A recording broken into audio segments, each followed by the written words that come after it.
बिस्मिल्लाहिर्रहमानिर्रहीम। अस्सलाम वालेकुम। मैं हूं सुफियान इकबाल और आप देख रहे हैं हमारा यूट्यूब चैनल ई फार्मासिस्ट। नाज़रीन कराम, आज की इस वीडियो में हम बात करेंगे मिलोर के बारे में। मिलोर मिलोक्सिकैम के नाम से मार्केट में अवेलेबल है और बहुत ही ज्यादा सेल होने वाली एनासिड्स मेडिसिन में से एक मेडिसिन है, जो कि जॉइंट्स की जो पेन होती है और इन्फ्लेमेशन होती है उसको ट्रीट करने के लिए इस्तेमाल की जाती है।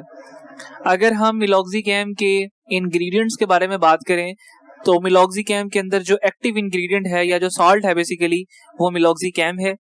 अब इसकी दो कंसंट्रेशन मार्केट में अवेलेबल हैं, 15 mg और 30 mg, लेकिन ज्यादा सेल होने वाली इसकी जो है फॉर्म वो 15 mg है। इसके अलावा इसके अंदर बहुत सारे दूसरे इंग्रेडिएंट्स हैं, जैसे कि इसके अंदर मैनिटोल है, स्पार्टेम है, सॉर्बिटोल है और इसके अलावा दीगर अज्जा इसके अंदर पाए जाते हैं। तो दोस्तों, meloxicam non steroidal anti inflammatory drugs की क्लास से बिलोंग करने वाली एक मेडिसिन है जो कि जॉइंट्स और मसल्स की पेन और इन्फ्लेमेशन को कम करती है। इसके अलावा हम मिलोक्सिकैम को 3 कंडीशंस में इस्तेमाल करते हैं। उसमें पहली कंडीशन ऑस्टियोआर्थराइटिस है, दूसरी कंडीशन रूमेटॉइड आर्थराइटिस है और तीसरी कंडीशन स्पॉन्डिलोसिस है। अब हम बारी बारी इन तीनों कंडीशंस को पहले देखते हैं कि ये कौन सी डिजीजेस हैं। सबसे पहले हम बात करते हैं ऑस्टियोआर्थराइटिस की। तो दोस्तों, ऑस्टियोआर्थराइटिस एक बहुत ही कॉमन आर्थराइटिस की फॉर्म है जो कि दुनिया भर में करोड़ों लोगों को मुतासिर करती है। अब इस डिजीज के अंदर बेसिकली होता ये है कि जो हमारी बोन्स होती हैं वो जब आपस में एक जॉइंट, मतलब जिस जगह पे हमारी बोन्स मिलती हैं उसे हम जॉइंट बोलते हैं। उस जॉइंट के गिर्द एक प्रोटेक्टिव कार्टिलेज होता है, एक झिल्ली होती है जो कि प्रोटेक्ट करती है हमारी बोन्स को उस फ्रिक्शन से। जब हमारी हड्डियां मूव करती हैं तो उससे प्रोड्यूस होने वाली जो फ्रिक्शन होती है, उस फ्रिक्शन को कम करने के लिए वो कार्टिलेज अल्लाह ताला ने वहां पे बनाई होती है। लेकिन वक्त गुजरने के साथ साथ ओल्डर एज में, लेटर इन लाइफ, वो कार्टिलेज डैमेज होना शुरू हो जाती है, जिसकी वजह से जब हम मूव करते हैं, अपने हैंड्स मूव करते हैं या जब हम वॉक करते हैं, हम चलते हैं, तो उससे हमारी हड्डियों के जॉइंट्स में फ्रिक्शन प्रोड्यूस होती है जो कि पेन और इन्फ्लेमेशन कॉज करती है, जिसे हम सोजिश भी बोलते हैं। तो दूसरी जो टाइप है वो है रूमेटॉइड आर्थराइटिस।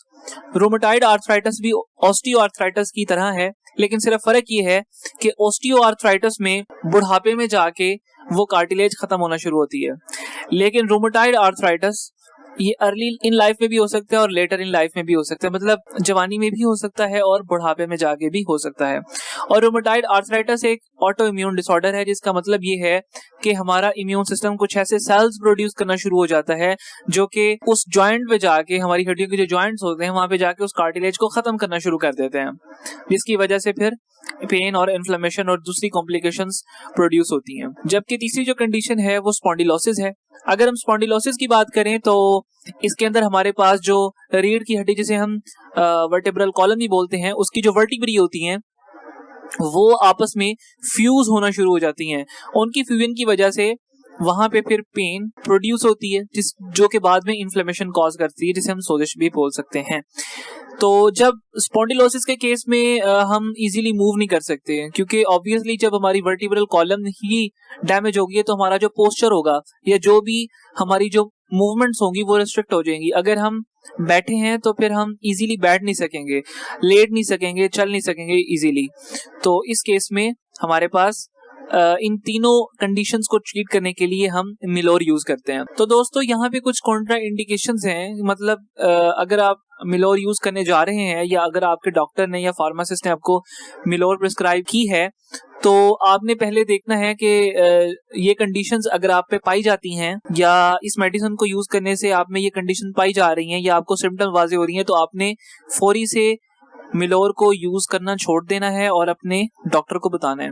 वो कौन सी कंडीशन है वो मैं आपको बारी बारी बता देता हूँ। सबसे पहले ये है कि अगर आप मिलोर यूज कर रहे हैं तो उससे आपको एलर्जी होना शुरू हो गई है, तो आपने फौरन से अपने डॉक्टर को बताना है। इसके अलावा आप प्रेगनेंसी में या ब्रेस्ट फीडिंग में आप इसको यूज नहीं कर सकते। इसके अलावा अगर आपको एस्थमा है, अगर आपको सांस का प्रॉब्लम है या फिर आपको रनी नोज, मतलब आपको फ्लू रहता है ज्यादातर, या आपकी स्किन जो है वो स्वेल कर गई है, सूज गई है, तो उस केस में भी आपने मिलोर को यूज नहीं करना। इसके अलावा अगर आपको स्टमक का अल्सर है या आपको इंटेस्टाइनल अल्सर है तो उस केस में भी आपने फौरन से इस मेडिसिन को यूज करना बंद कर देना है और फौरी से अपने डॉक्टर को इसके बारे में मुतला करना है। इसके अलावा अगर आपको किसी किस्म का भी कोई ब्लीडिंग डिसऑर्डर है, मतलब खून जो है वो एक्सक्रीट हो रहा है, तो वो आपने उस केस में भी आपने इस मेडिसिन को यूज नहीं करना। इसके अलावा अगर आपको लिवर से रिलेटेड किसी किस्म की भी कोई भी बीमारी है, जैसे कि हेपेटाइटिस हो सकता है, हेपेटाइटिस ए है, बी है, सी है, किसी किस्म की भी लिवर डिजीज अगर आपको है, जिगर की बीमारी है बेसिकली, तो आपने इसको यूज नहीं करना, कतई तौर पे यूज नहीं करना। इसके अलावा किडनी फेलियर में और डायलिसिस के केस में आपने इसको यूज नहीं करना। अगर आपको हाइपरटेंशन है, मतलब आपको हाई ब्लड प्रेशर है, या अगर आपको कोई भी दिल की बीमारी जैसे हार्ट फेलियर हो सकता है, तो आपने इसको यूज कतई तौर पे यूज नहीं करना। तो दोस्तों यहाँ पे कुछ ऐसी मेडिसिन मैं आपको बताऊंगा, उनके साथ आपने मिलोर को कतई तौर पे यूज नहीं करना। उन मेडिसिन में सबसे पहली मेडिसिन है एस्पिरिन। एस्पिरिन के साथ आपने मिलोर को बिल्कुल भी यूज नहीं करना। इसके अलावा जितने भी कॉर्टिकोस्टेरॉइड्स हैं, मतलब जितने भी स्टेरॉइड्स हैं, या वो वाली मेडिसिन जो कि आप यूज कर रहे हैं अपने हाई ब्लड प्रेशर को कंट्रोल करने के लिए, या फिर वो मेडिसिन जो कि आप अपने ब्लड को थिन करने के लिए यूज कर रहे हैं, या फिर आप एंटी कोएगुलेंट्स यूज कर रहे हैं अपने जो है ये ब्लड को जमने से बचाने के लिए कुछ मेडिसिन यूज कर रहे हैं, तो उनके साथ भी आपने इसको कतई तौर पे यूज नहीं करना। इसके अलावा साइक्लोस्पोरिन है, साइक्लोस्पोरिन के साथ भी आपने मिलोर को कतई तौर पे यूज नहीं करना। इसके अलावा कुछ डायूरेटिक्स हैं। डायूरेटिक्स ऐसी मेडिसिन होती हैं जो कि फ्रीक्वेंट यूरिनेशन करवाती हैं। ये आमतौर पे जो है वो किडनी फेलियर के तौर पे डॉक्टर प्रिस्क्राइब करते हैं, तो उस केस में भी आपने इन मेडिसिन के साथ मिलोर को यूज नहीं करना। इसके अलावा नाज़रीन कराम, आपने प्रेगनेंसी या फिर ब्रेस्ट फीडिंग में मिलोर को, या फिर मिलोर के जो मिलोक्सिकैम है, इसके जो दूसरे ब्रांड्स हैं, आपने कतई तौर पे इस मेडिसिन को यूज नहीं करना। इसके अलावा 16 साल से कम उम्र के जो बच्चे हैं उनके अंदर भी आपने इस मेडिसिन को कतई तौर पे यूज नहीं करना। तो यहाँ पे कुछ मैं आपको हिदायत दूंगा कि आपने इस मेडिसिन को कैसे यूज करना है। दोस्तों, आपने इस मेडिसिन को अपने मुंह में या अपनी जुबान के नीचे रखना है और इसको आहिस्ता आहिस्ता से खुद ब खुद डिसॉल्व होने देना है। तो ये तकरीबन 2 से 4 मिनट के अंदर अंदर ये खुद ही जो है वो डिसॉल्व हो जाएगी, और इसके साथ आपने half glass of water P लेना है। मतलब हाफ ग्लास ऑफ वाटर के साथ इस मेडिसिन को आपने इनटेक करना है। इसके अलावा दोस्तों, जो कि पॉसिबल साइड इफेक्ट्स जो कि कॉज हो सकते हैं मिलोर को यूज करने से, वो 2 तरह के हैं। एक कॉमन साइड इफेक्ट्स हैं और एक अनकॉमन साइड इफेक्ट्स हैं। अगर हम कॉमन साइड इफेक्ट्स की बात करें तो इनमें सबसे पहला जो साइड इफेक्ट है वो हमारे पास इनडाइजेशन है, कि मतलब जो भी आप खुराक खाएंगे वो आपको प्रॉपर्ली डाइजेस्ट नहीं होगी, हजम नहीं होगी। इसके अलावा आप जो है वो सिक रह सकते हैं, बीमार रह सकते हैं कुछ देर के लिए। इसके अलावा एब्डोमिनल पेन हो सकती है। इसके अलावा कॉन्स्टिपेशन हो सकती है, आपको फ्लैचुलेंस हो सकती है, डायरिया हो सकता है और स्किन रैशेस हो सकते हैं। इसके अलावा सर में दर्द रह सकता है कुछ देर के लिए और एनीमिया हो सकता है। इसके अलावा अब मैं वो साइड इफेक्ट्स बताऊंगा इस मेडिसिन के जो कि आमतौर पे नहीं देखे जाते, जो कि बहुत रेयर होते हैं, बहुत नायाब होते हैं।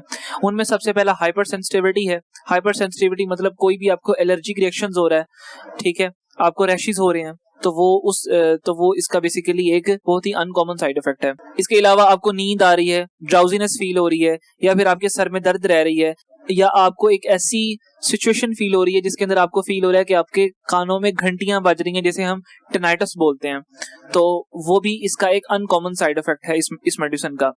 इसके अलावा ये मेडिसिन आपका रेयरली ब्लड प्रेशर को हाई कर सकती है और ये आपके लिवर फंक्शन को भी थोड़ा सा अब नॉर्मल कर सकती है। तो ये थे कुछ इसके अनकॉमन साइड इफेक्ट्स। तो दोस्तों, ये थी आज की हमारी वीडियो। उम्मीद है आपको हमारी वीडियो पसंद आई होगी। इस तरह की मजीद इन्फॉर्मेटिव वीडियोस देखने के लिए आपसे रिक्वेस्ट है कि आप हमारे चैनल ई फार्मासिस्ट को सब्सक्राइब कर दें और साथ लगे बेल आइकन को प्रेस कर दें ताकि हमारी आने वाली हर नई वीडियो का नोटिफिकेशन आपको मौसूल हो सके। शुक्रिया।